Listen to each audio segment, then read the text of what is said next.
কি যেন ভাবে গো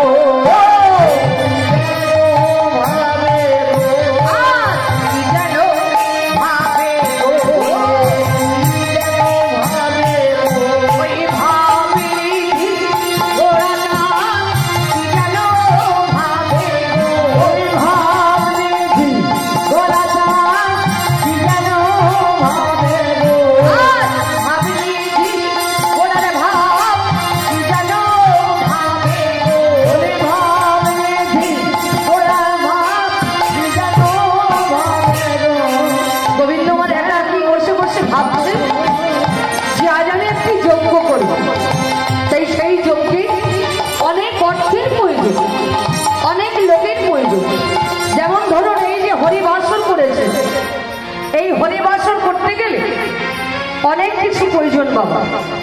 যজ্ঞের জন্য আগে পুরোহিতের দরকার, তারপর বৈষ্ণবের দরকার, নামকারীর দরকার। এই যজ্ঞ করার জন্য প্রতিটি দাঁড়ে দাঁড়ে ভিক্ষা করে জোগাড় জানতি করে আজ গোবিন্দের সেবার জন্য কত মানুষকে কত কষ্ট পেতে হচ্ছে। তাই গোবিন্দ আমার একাকী বসে বসে ভাবছে যে আজ আমি একটি যজ্ঞ করব। তাই সেই যজ্ঞে এত আয়োজন আমি কোথায় পাব? ঠিক এমন সময় গোবিন্দের ভক্ত নারদ বলে প্রতিদিন বাবা গোবিন্দের চরণে প্রণাম না করে তিনি জল খেতেন না। তাই প্রতিদিনের ন্যায় আজও নারদ বলে গোবিন্দের সন্ধানে বেরোল। দেখছে কি গোবিন্দ আমার কোথাও নেই। তাই এমন সময় নারদ মুনি বিনায় টান দিতে দিতে বাবা চলেছেন কোথায় না বৃন্দাবনে। কেমন ভালো বলি আমার কোথায় হরি বিঘ্ন হারি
তাহলে আজ আমার গোবিন্দ কোথায়?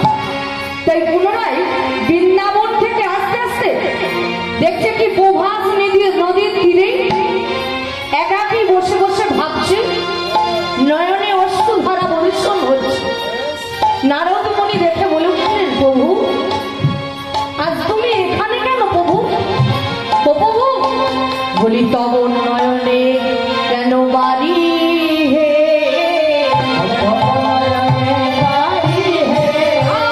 কেন নয়নে বাড়ি হে, কেন নয়নে বাড়ি হে, আজ বলো বলো ওগো ঠাকুর, কেন নয়নে বাড়ি হে।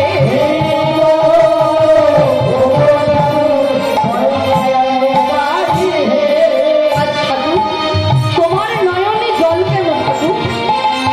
নারদ, আজ আমি মনে মনে চিন্তা করেছি যে আজ আমি একটি যজ্ঞ করব, তাই সেই যজ্ঞে অনেক কিছু প্রয়োজন, তাই সেই সব জিনিস আমি অর্থ বলি কোথায় বা পাবো, কোথায় বা পাবো, কোথায় বা পাবো, কোথায় বা পাবো, কোথায় বা পাবো, কোথায় বা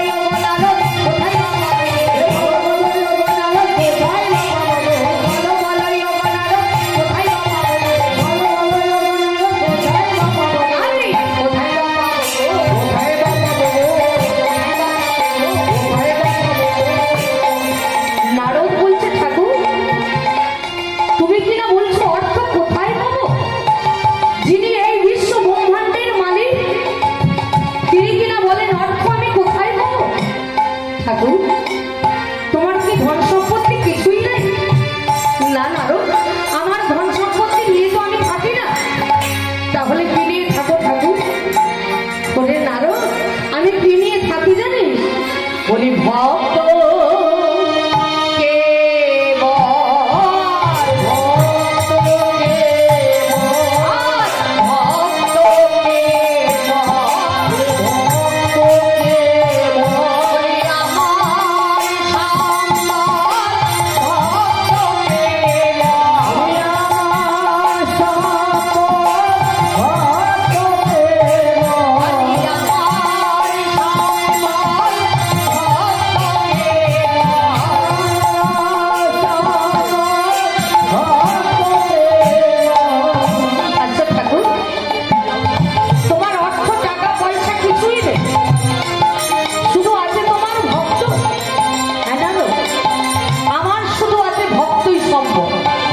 তাহলে শোনো ঠাকুর, তুমি যে যজ্ঞ করবে বলছো, যজ্ঞ যদি করতে চাও তাহলে সৎ মনোভাব নিয়ে করতে হবে।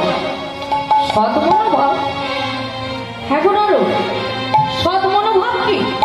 বলছি ঠাকুর, যদি কারোর ধন সম্পত্তি না থাকে, শুধু কি থাকলে হবে জানো ঠাকুর? বলো বলো। বলি মন থাকলেই হবে,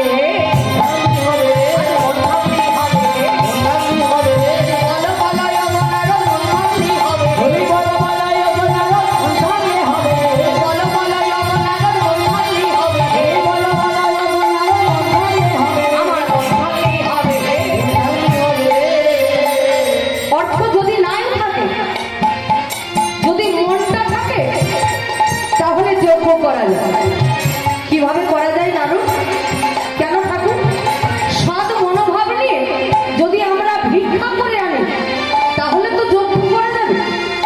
বলছে নারদ, আমাদের কেউ ভিক্ষা দেবে কেন ঠাকুর?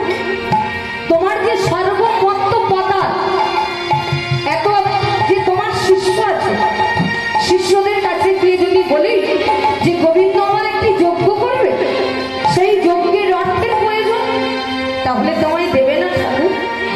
বলছে নারদ, অর্থ তাদের আছে, কিন্তু সকলে কি অর্থ আমায় দেবে? বলছি চলো না ঠাকুর, আজ আমরা দুটো মধ্যবিত্ত ব্রাহ্মণ সেজে ভিক্ষায় যাই। তাই ঠাকুরকে নিয়ে নারদ মনে করলেন কি দুটি মধ্যবিত্ত ব্রাহ্মণ সেজে ভিক্ষায় বেরিয়েছে। ভিক্ষায় যেতে যেতে ঠাকুর আমার নারদকে ডেকে দেখাচ্ছে, ও নারদ, ওই যে অদূরে একটা সাদা রঙের বাড়ি দেখতে পাচ্ছ, ওই সাদা রঙের বাড়িটা কার জানো? বলছি কার ঠাকুর? না ওই বাড়িটা হলো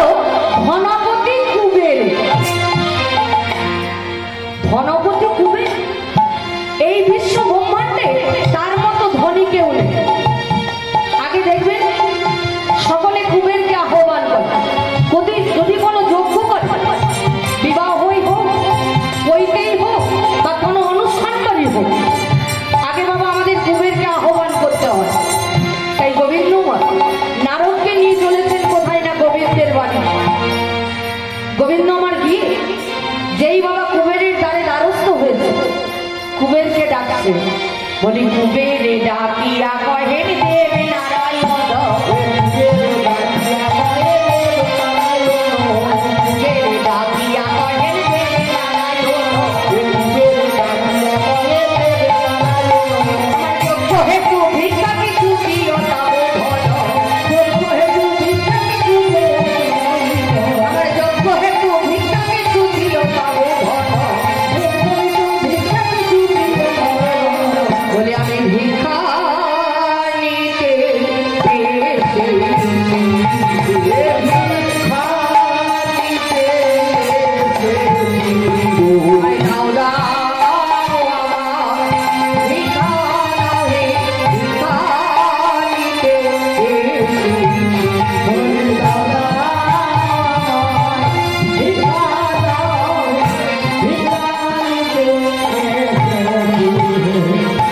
যখনই বাবা কুবেরের দ্বারে দ্বারস্থ হয়েছে, কুবের তাড়াতাড়ি করে বাইরে দাঁড়িয়ে গেছে, চরণ কমল থেকে ঠাকুরের বদন কমল পর্যন্ত লক্ষ্য করছে।